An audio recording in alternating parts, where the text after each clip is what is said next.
Alors, du coup, bonjour à tous. On est l'équipe SpinGeo, donc qui est composée de Paul Gicquel et moi-même, Charles Desselière. Slide suivante, s'il vous plaît.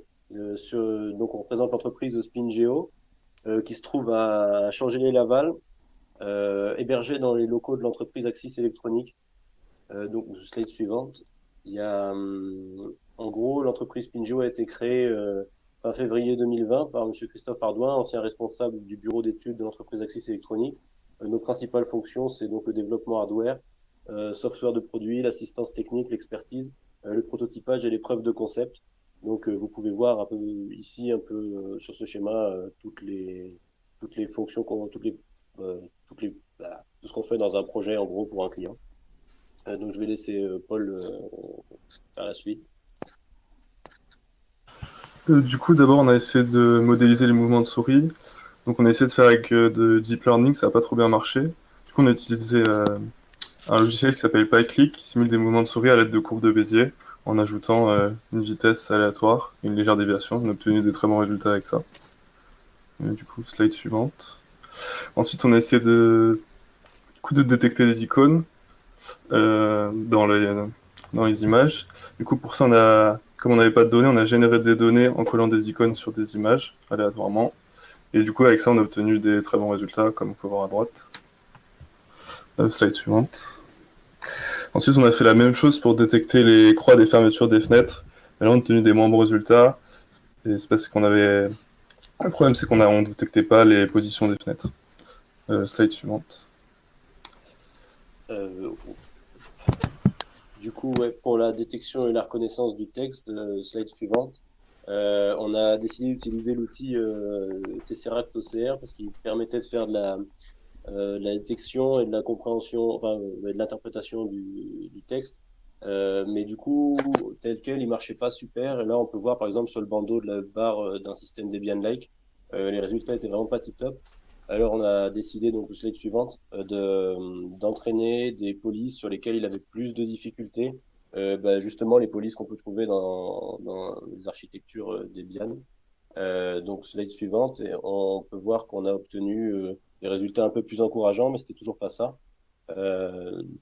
Slide suivante, on s'est pas mal appuyé sur le traitement d'images pour pré-traiter en fait les images qu'on a soumises à nos différents outils et mettre en valeur justement les points qui leur permettaient de fonctionner le mieux possible.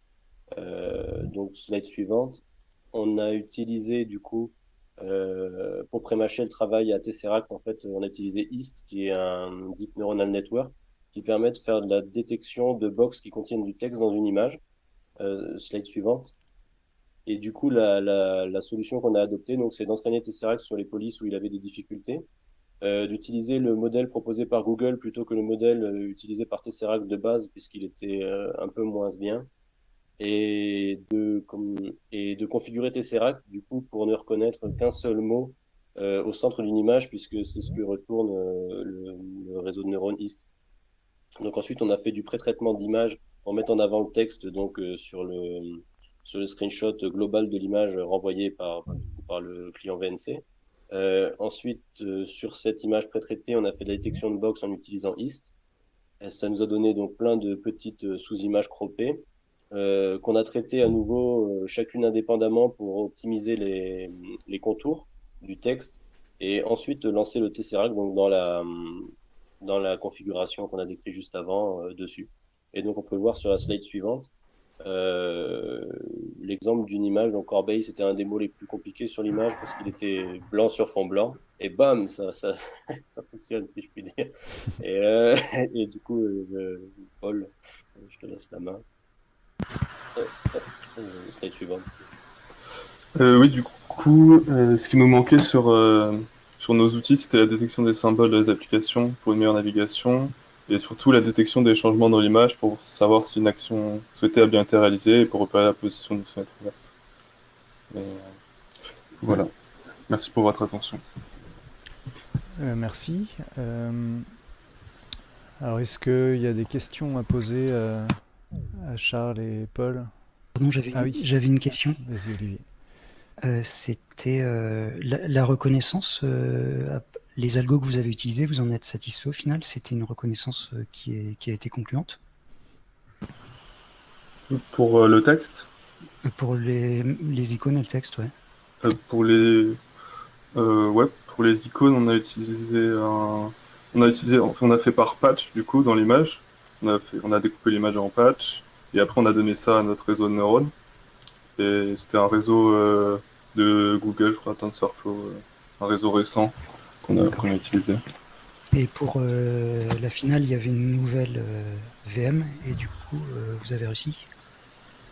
Euh, pour le coup, je crois que ça n'a pas marché. Après, on avait quand même testé sur d'autres images, par exemple enfin, sur plein d'autres images, sur les images de mon PC, etc. Et ça marchait bien. Du coup,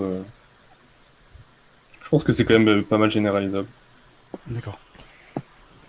Alors je sais plus si c'était vous qui aviez des problèmes de logging, non? C'est possible. Oui, on avait ce problème-là parce qu'en Donc en fait, fait, comme sur nos PC qu'on avait testé, les VM, on était sur des SSD, ça s'ouvrait directement.